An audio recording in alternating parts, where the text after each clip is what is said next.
Well, it's my huge honor and privilege to speak to you this morning, and not only to you wonderful people at Hills, but everyone online, Church of the Air, people on Channel, and Bali this morning. So God bless you, God bless you, God bless you. There is absolutely no doubt in my mind that God is doing something extraordinary in our church at the moment.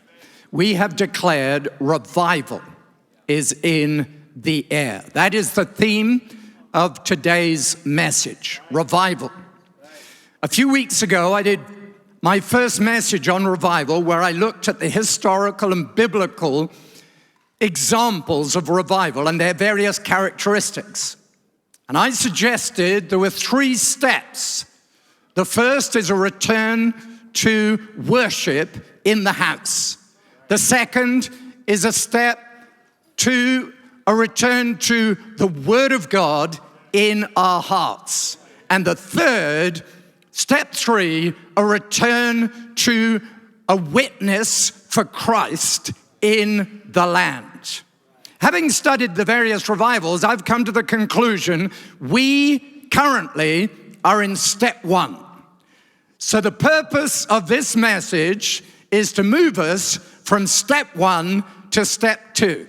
In other words, we haven't seen anything yet. Now, we can't force God into doing what only He can do. Edwin Orr suggested that the greatest definition of revival is found in Acts chapter 3 and verse 19, where it says that if we repent and turn to God, times of refreshing will come from the Lord. In other words, the times of revival are in God's hands, but the turning and repentance is in ours. God and God only is going to initiate revival, but we can prepare the way by prayer. Martin Lloyd-Jones, the great Welsh preacher, said all revivals are a return to Pentecost. And what we discover at the beginning of the early church is one thing they did was pray. In Acts chapter 4 and verse 30, it says that they said, "Stretch out your hand to heal and perform signs and wonders through the name of your holy servant Jesus." After they prayed, the place where they were meeting was shaken, and they were all filled with the Holy Spirit and spoke the word of God boldly. That's what I'm believing for. If we're going to see revival, and I'm believing we're beginning to see it, if we're going to see it in all its power, we will have to learn to pray. That's what this is about. And the message is entitled, John the Blacksmith. John the Blacksmith. So are you ready for this? All right, let's pray. Father God, thank you for these amazing people, not just here in this building, but all those wonderful people in the various parts of Australia, online around the world, and on the channel in various parts of the world and in Bali. God, I pray that you would speak to us. May this message stir our hearts, challenge our minds, change our lifestyle, we pray, in the precious and the most wonderful name of Jesus. And everybody said, Amen. In 1857, 4 friends, James, John, Jeremiah, and Robert, decided to pray. They lived in Ulster in Northern Ireland, and they prayed for a revival. Within 2 years, a revival broke out that changed the course of their nation. So many alcoholics were healed that they had to close down the whiskey factory. It changed their nation. In 1739, 3 preachers, John and Charles Wesley and their friend George Whitefield, prayed. And suddenly, a Methodist Pentecost broke out. God's power swept into the meeting, and their nation of England was changed from revolution to revival. In 1949, 2 sisters, Peggy and Christine Smith decided to pray for revival in the Hebrides in the north of Scotland. In the middle of the meeting at 3 o'clock in the morning, God swept in. And then when they ran out into the street, people were running from their houses, repenting. And fishermen coming in from being out all night fell to their knees as their boat came into harbor, crying out for repentance. In 1857, in Fulton Street in New York, one man, Jeremiah Lanphier, I told you about him a few weeks ago.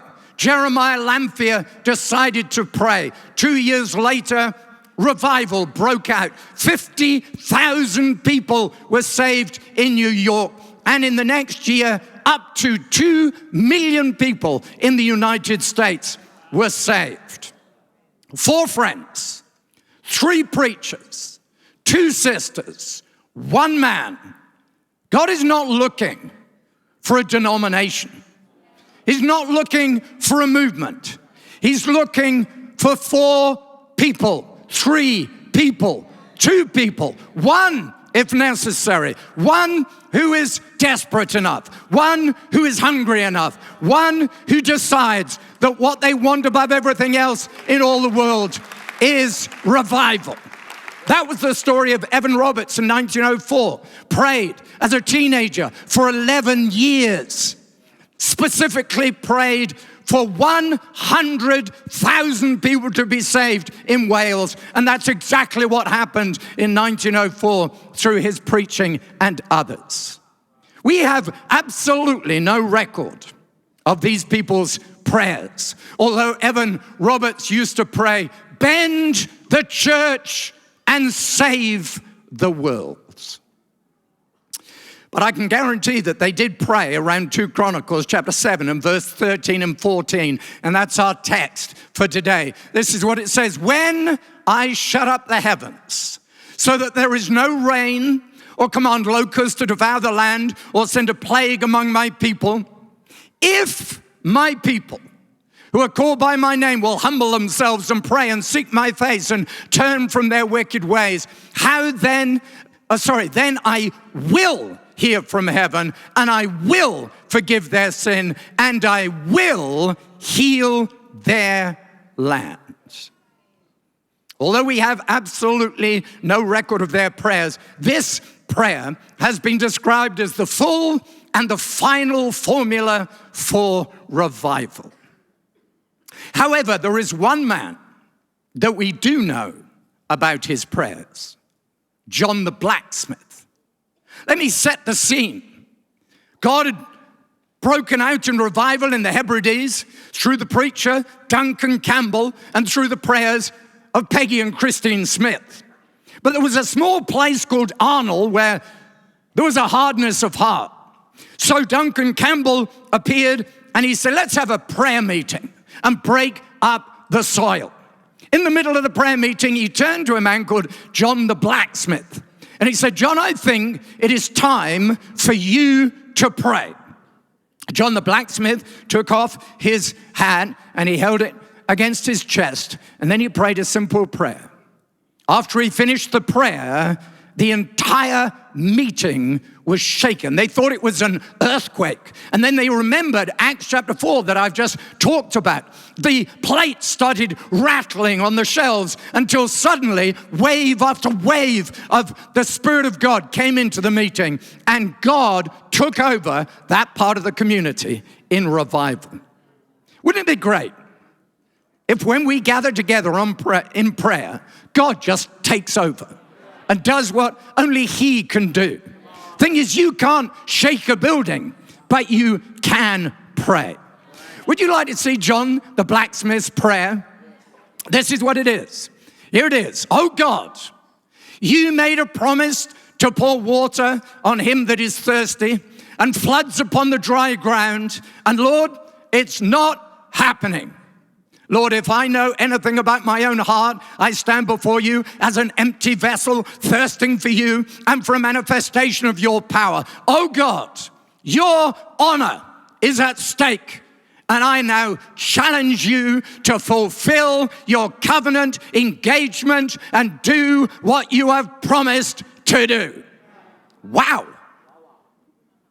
When I first read that prayer back in the early 80s, I was shocked. I thought, I can't pray to God like that. But here was John the Blacksmith. He was a Scotsman, my heritage. He understood covenant. He understood that if God had made a covenant, he was obligated to keep his promise. And he held him accountable. And I remember reading that prayer early in the 80s and thinking, well, I can do that. I'm going to pray like that. And ever since then, for the last 30 or 40 years, whenever I've thought about revival, I have been bold enough to pray as David prayed. God, you do what you promised. If God has made a covenant, and in Christ, we are in a new covenant with a better word and a better ministry and better promises. In Christ, he has promised us a full inheritance. He's promised us a blessed life. He's promised us forgiveness. He's promised us healing. He's promised us. It's about time God found 4 friends, 3 preachers, 2 sisters, or at least one person who's going to say, God, do what you promised.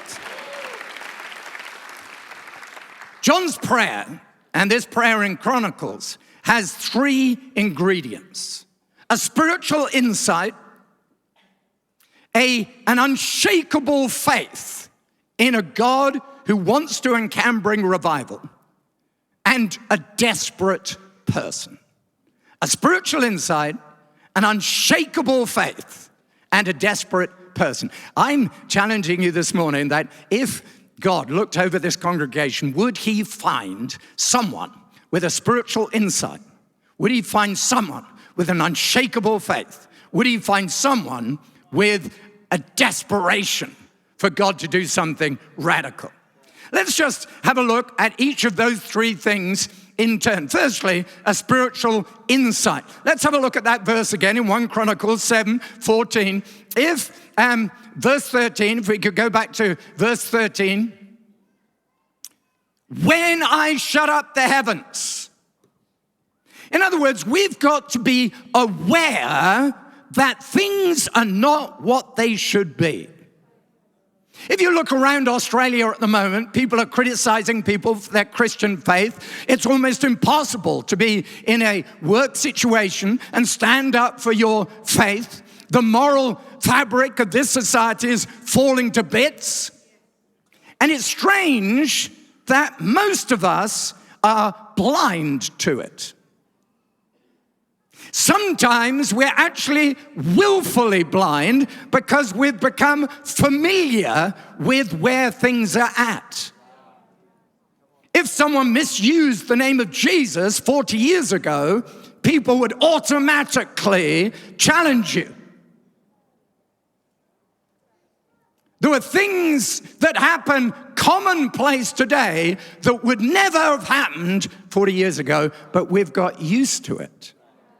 So we need to have our eyes open. You can't make that happen. We need God to open our eyes. John the Blacksmith said, it's not happening. We've got to get that sort of insight. I remember many years ago, I was watching a documentary. Just my kids had gone to bed, my wife had gone to bed. I was just watching a documentary on the atom bomb and the development of the hydrogen bomb. And it was just an interesting documentary until suddenly it dawned on me what we had done. And I remember falling to my knees in shock and repenting for the sins of not just myself, but humanity, saying, God, what have we done? You told us to steward your earth, and look what we've done to it. I didn't create that. I didn't manufacture that. A spirit of intercession came on me, and I understood what we had done from God's perspective just for a few minutes. But then the next day, forgot all about it, and that's the nature of humanity. We've got to get desperate. We've got to understand that. Thank God for what he's doing in our church. Thank God for the miracles. Thank God for the salvation. Thank God that we're in a free country. Thank God for so many things. But we need a revival. And just to give you an idea, if 50,000 people got saved in 1859 in New York, when the population was only 800,000 at the time, that would be equivalent of 350,000 people getting saved in Sydney in 1 year. That would change things a little. That's what we've got to believe for. That's why I think we're in step 1, not step 2. A spiritual insight, what about this? An unshakable faith. 3 statements are made in this passage in 2 Chronicles chapter 7 and verse 14. I will hear from heaven. I will forgive your sin. I will heal your land. Let's have a look at them in turn. Firstly, I will hear from heaven. Have you got a confidence that God is going to hear? I mean, when you pray, does it seem like there's just heavens of brass? I want to encourage you. God is hearing your thoughts. God is hearing your passions. God is hearing your desperation. God is hearing you. He's leaning, as it were, over the parapet of heaven, listening to your voice. 1 John 5:14 says, this is the confidence we have in approaching God. Listen to this, that if we ask anything according to his will, he hears us. And look at what it goes on to say. And if we know that he hears us, whatever we ask, we know that we have what we asked of him. Is revival in the will and the purposes of God? Yes, it is. He hears us. And can I just, this is weird, but you don't even have to say it. When I've been researching this subject of revival, I keep coming across this book. Every book that I read quotes another book. Edwin Orr's book, The Second Great Evangelical Awakening. He wrote it in the 40s. I've no idea where to get hold of a copy. I've never seen a copy. But every time I read the book or bits of the book, I'm thinking, I must get that book. I must get that book. And then I read another book. Edwin Orr said this, I need to get that book. I need to ask my wife to access that book. Then about 2 weeks ago in Brisbane, I was just about to preach, and I read a quote from Edwin Orr again. And again, I thought, I must get that book. I don't remember ever praying it. I don't remember ever saying it. I don't remember asking God or my wife or anyone for the book. I just thought it.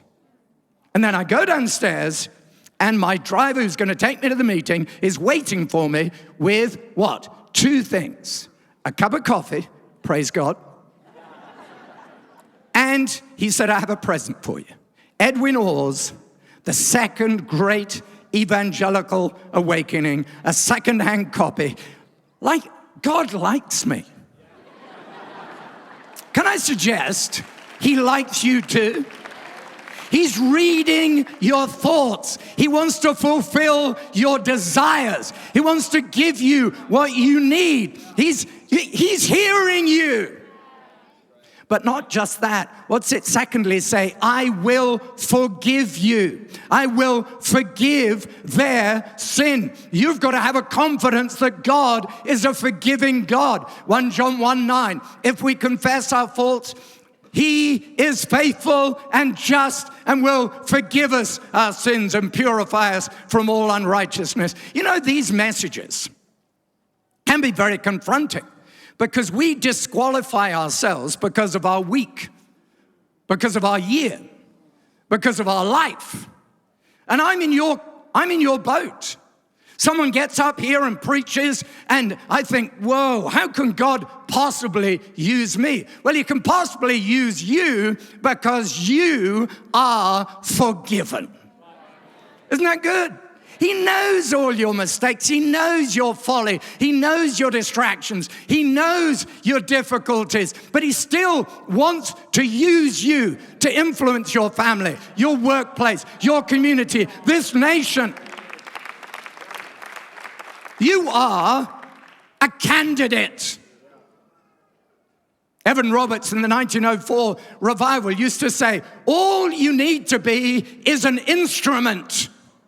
God is looking for instruments. Well, I don't know about you, but I'm saying, pick me. I'll be that. A little confession.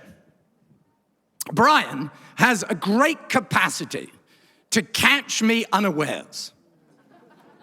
I just come into a meeting, minding my own business. He's preaching, someone else is emceeing, someone else is doing the offering. And then for some reason, he'll suddenly say, now Robert is going to come up and pray. That is the absolute last thing on my mind. I'm thinking of lunch. And I also don't think of myself as an intercessor or a prayer. And so when I get up, I'm thinking, oh God, there's a bit of me that says, no, please pick someone else. I'm just not ready for this. But I've made a decision. Whenever I'm in that position, I'm just going to run to the platform. Of course I'll pray. I'll do this. Because God is a forgiving God. He hears me and he forgives me. And he hears you and forgives you as well.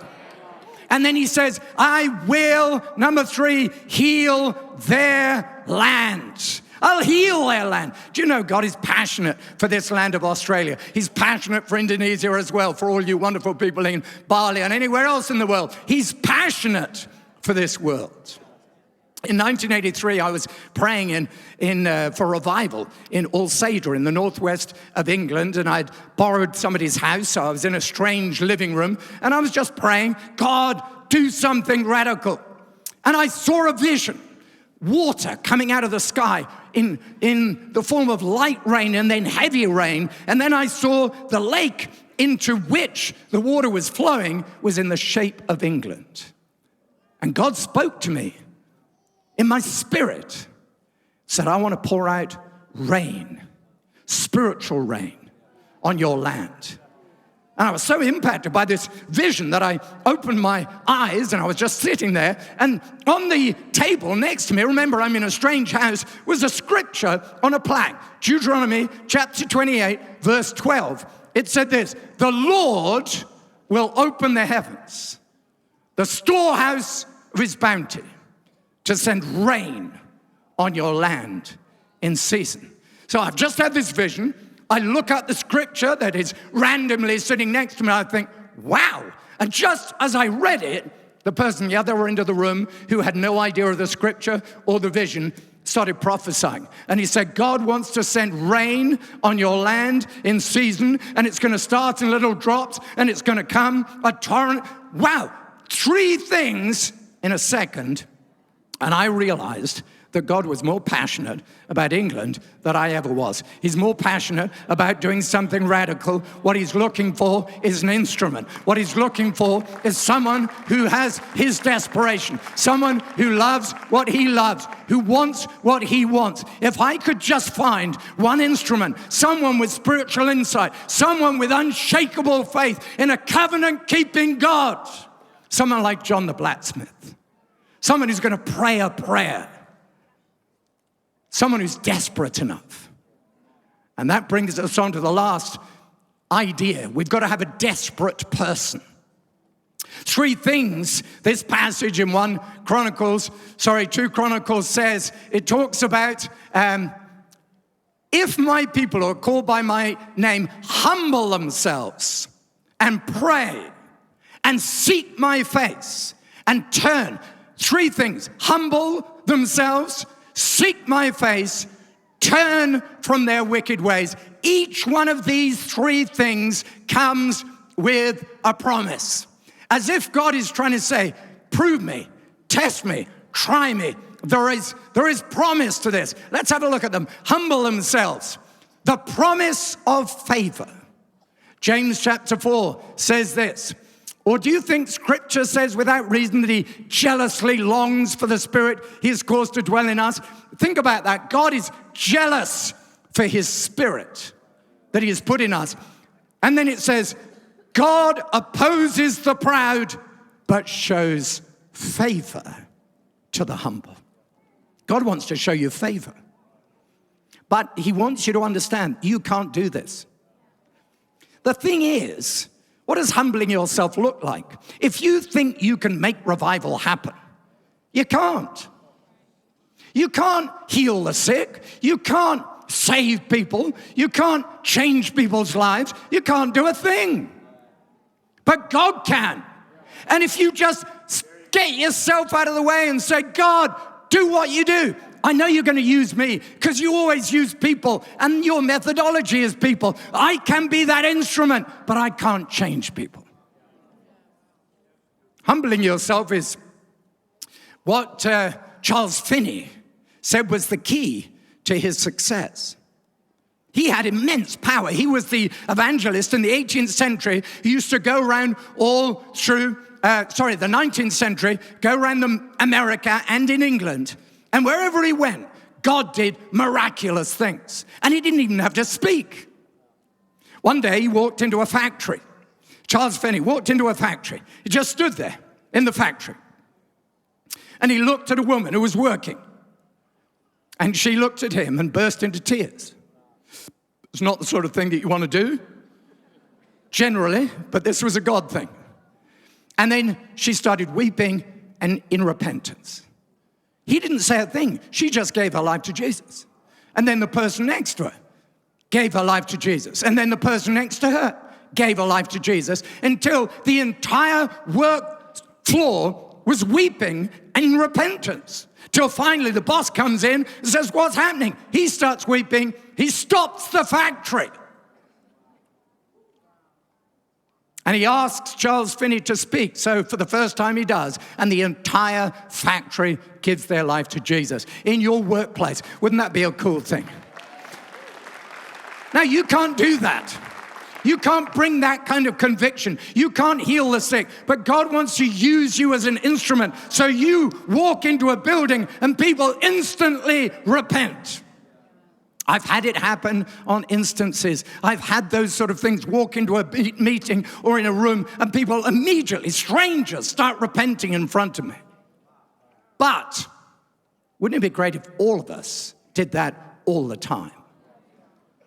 Finney said when he stops having that power, he goes back to praying and fasting and he humbles himself. And he says, God, I can't do anything. And then the power returns.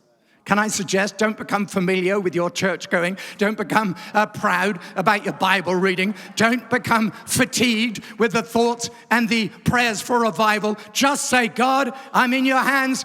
I cannot be in charge of the timing, but I'm always going to be in charge of the turning. They will humble themselves, number 2, and pray with the promise of intimacy. Look at this, James chapter 4. If you draw near to God, he will draw near to you. Wow. I love our prayer meetings. They're fantastic. The worship times, the presence of the Lord is great. But to be honest, of course, you're not like this, I realize that, but to be honest, after I've lifted my hands for 20 minutes, I get seriously tired. And after we've had an hour and a half prayer meeting, I'm thinking about going home and getting something to eat. But in revival, you don't notice that. In 1859, in the Welsh revival, in a mine called the Frognoch mine, I've no idea how to pronounce it, but it's in Welsh, so sounds like a throat infection. God turned up among the miners, so much that they were all converted and they all stopped swearing.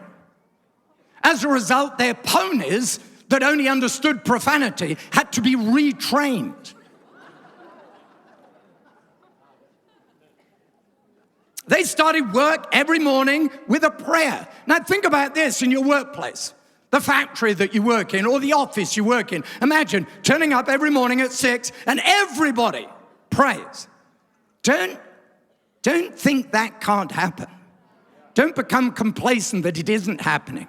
Come desperate. One morning they started praying at 6 and they just raised their hands and started worshiping Jesus.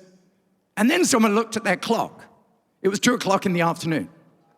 They'd prayed for 8 hours straight, underground, without noticing. God's looking for desperate people who humble themselves, who seek God's face. I want to be that person. I don't know how I'm going to be that person, but I want to be that person. I want to be like John the blacksmith. And what's the third thing? They turn from their evil ways, the promise of exaltation. Why do I know that? Because in James, it says the same thing. Humble yourself before the Lord, and he will lift you up. God wants you to be the head and not the tail, the top and not the bottom. And the way to exaltation is a descendance into humility. If you bow your knees before God, God can raise you up. I don't believe there will be any revival, true revival, without genuine repentance. Where we, like Peter, when he saw the Christ doing a remarkable miracle in Luke chapter 5, his immediate response was to run to Jesus, fall on his knees and says, "Go away from me, Lord. I am a sinful man." Do you remember the meeting that I told you about 3 weeks ago, the prayer meeting where 18,000 people turned up for a prayer meeting, and one man just walked in and then he walked away again. He said, "I can't stand it. The glory of God is too great for my flesh." I would like to have meetings like that. How are we going to have them? By being like John the blacksmith. What God is looking for, as I said, not a big denomination, not a big church, not a successful person. He's looking for 4 friends, 3 preachers, 2 sisters, 1 person who can pray, have a spiritual insight, who is got an unshakable faith in a God, covenant-keeping God, and is desperate enough. Amen? Could you stand with me? Team are going to come.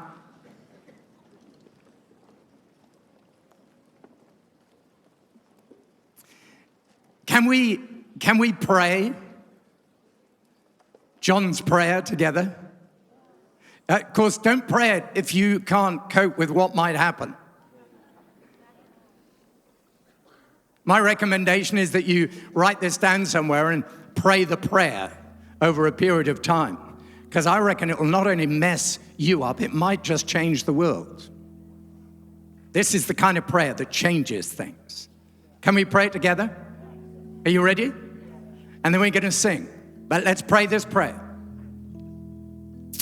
Oh God, you made a promise to pour water on him that is thirsty and floods upon the dry ground. And Lord, it's not happening. Lord, if I know anything about my own heart, I stand before you as an empty vessel, thirsting for you and for a manifestation of your power. Oh God, your honor is at stake, and I now challenge you to fulfill your covenant engagement and do what you have promised to do. And everybody said, amen. I really believe if we pray that kind of prayer, amen. John the blacksmith can become our mentor, and we can move into stage 2 of this revival. It's going to be uncomfortable. It's going to be glorious. We're going to sing a song now that encapsulates lots of these ideas, an older song. And I want you to sing it not just as a song, I want you to sing it as a prayer. Before Jesus comes, will he find us on our knees, praying for revival? Christmas is right up there with King David. He used to say that Christians need a revival. The world needs a resurrection. He said revival is a reawakening. In other words, You're already awakened, and therefore you need reawakening. A revival is a giving back of life. God has already made many of you alive. But what if you're in this auditorium or listening online or in Bali and you've never had that initial input of life? What you need is new life, a resurrection. Jesus said, I have come to give you life. Life in all its fullness. Not just eternal life in heaven, but abundant life here on earth. Have you received that life? If you're in this auditorium or listening and you haven't received that life, you can right now. All you've got to do is to put Jesus in charge of your life. Ask him to reveal himself. Ask him to do what you cannot do. Forgive you, change you, give you purpose, give you insight. And that's what he wants to do. And he can do it right now through a simple prayer. Amen? Or maybe you don't need that resurrection. You need a revival. You knew Christ, but you've drifted from him. And today's message, you want to get back to him. You need a revival. You need viving again. Let's all close our eyes, wherever you are around the world. And if you need to meet Jesus for the first time, you need to receive his life for the first time, I'd love to know who you are. Or if you want to come back to Christ because you're not right with him, I'd love to know who you are as well. So I'm going to count to 3. When I get to 3, as soon as I say 3, you put your hand up as a sign that you want prayer. You want Jesus in your life. You want to get back to God. Are you ready? 1, 2, 3. Slip your hand up. Fantastic. Hands going up. That's so good. Anyone else want to join these people? I love it when people respond immediately, but it's not your immediate response. It's your response that matters. Do you know you're right with God? If you're not sure, slip your hand up. If you want Jesus to be your rescuer, your savior, put your hand up. If you want to get back to Jesus because you know you're not right with him, put your hand up. Let me pray. Fantastic. See hands going up. All right, this is what we're going to do. We're going to pray a prayer. Everybody's going to pray it, but especially if you just put your hand in the air. Say with me, oh Lord Jesus Christ, today I recognize my need for you. Please do what I cannot do. Come into my life. Change me. Forgive me. From today, I choose, with your help, to follow you. You are now my God, my Savior, my rescuer. Thank you, Jesus. Everything changes from today. Amen. Amen. Give these people a huge round of applause.